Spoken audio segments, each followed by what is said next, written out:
I don't know what it's like where you are, but here I can definitely feel what the killers called the first autumn whisper that mid-September brings. Time to hunker down with a warm drink to watch Monday Matters right here on Gary's Stuff.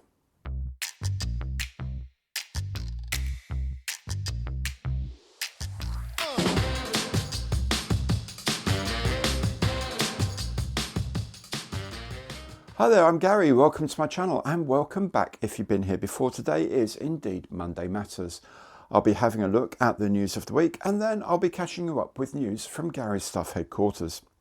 If you enjoy the video, don't keep it to yourself. Let YouTube know by giving it the imperial thumbs up, by subscribing to the channel and by hitting the notification bell. These are all free and a great way to show your support. Options to provide more concrete support are in the information box below. So later on, I'll be announcing the winner of the mystery box raffle and telling you about the next live stream. But first, here's what caught my eye in the big wide world of model making this week.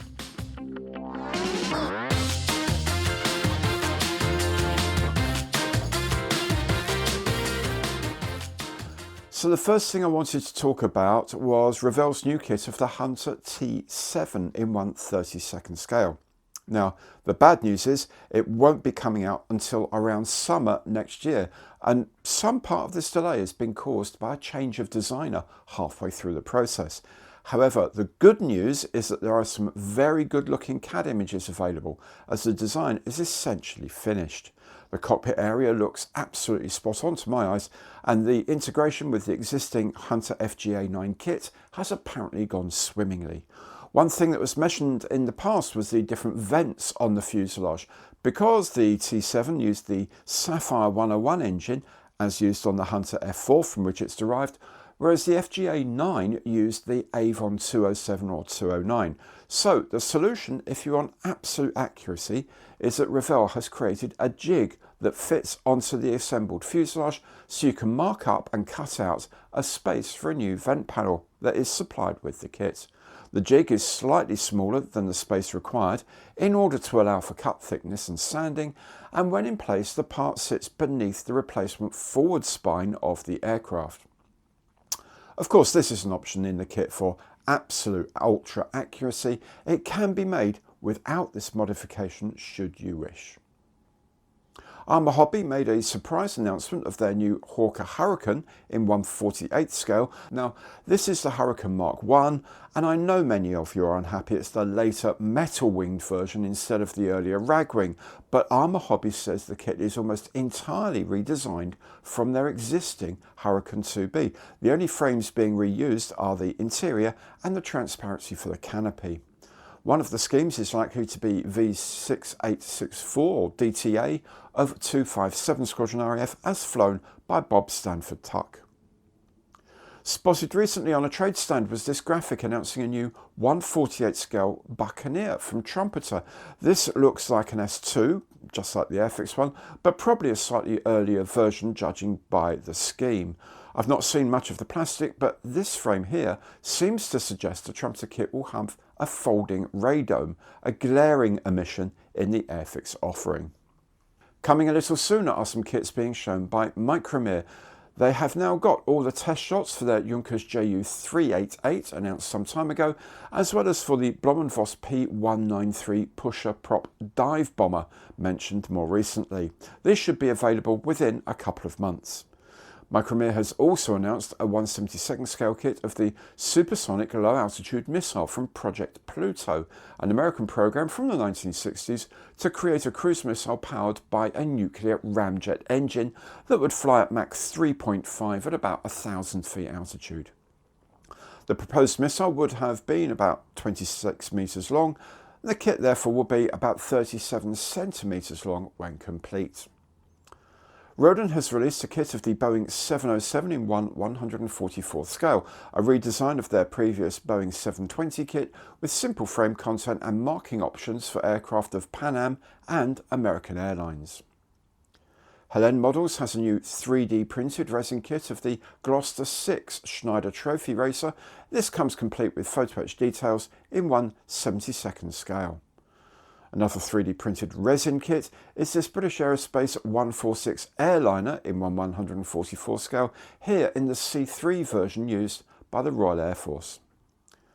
Also in 3D printed resin is this M777A2 howitzer in 1/35 scale from Ukrainian company Spala. Hobby Boss has announced it will be making a new tooled Panzer III version M in 1/35 scale, probably appearing before the end of the year. Yukari Models has a new 1/350th scale kit of the Tarawa class landing ship. I think the folded helicopter blades needed some photo etch rather than 3D printing because they look kind of chubby in this image. An intriguing what-if treatment of the Japanese battleship Yamato by Border. What if Japan had been victorious in 1945? Here is Yamato in 1965 after extensive refits, including long-range anti-ship missile bins, guided missile air defence and a camouflage-style helicopter aft. At 1/350th scale, this is a very big what-if with a length of 75 centimetres.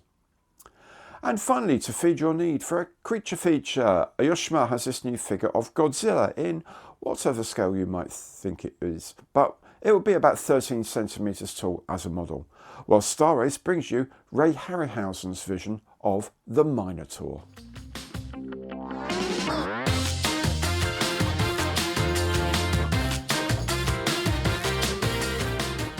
First of all, the raffle, and the winner of the Airfix Aircraft Mystery Bundle was Bobby G. Congratulations, Bobby. The box containing all the Airfix goodies will be heading off to you this week. Okay, so next is... What? You want me to tell them what was in the box? I'm not going to tell them what's... I haven't even opened the box yet. I'm not going to tell you what's in the box before Bobby receives it. So you'll find out later in the week. Next up is the live stream that should have been this week, as it was the third Tuesday of the month, but I had to go and see Penn and Teller instead, so it's going to be this coming Tuesday, 23rd of September. As usual, it will be from 8 PM local time, that's 1900 Zulu or UTC, and will run for a couple of hours. In that time, we'll have some chat, some banter, answering your questions, and of course the wild guessing of the identity of Nick's conundrum kit.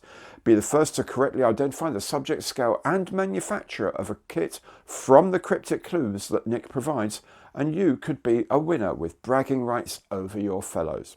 Oh, and a prize as well.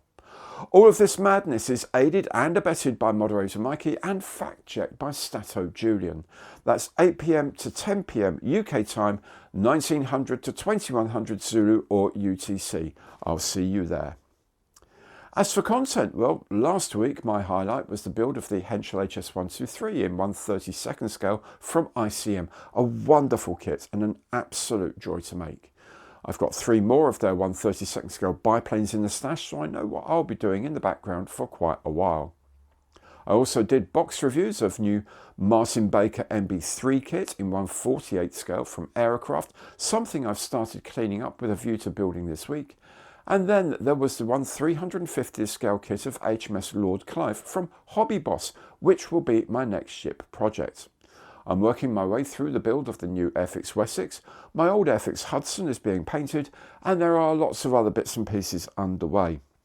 I will be doing a review of the new SLS Artemis from Airfix prior to making it, as well as some other things that have come my way. Keep an eye on the channel for more. And finally, a quick thank you to everyone who supported the channel as we've just passed the 22,000 subscriber mark. I know some commentators see the subscriber number as a bit of a vanity metric. Oh, I wonder how many people like me.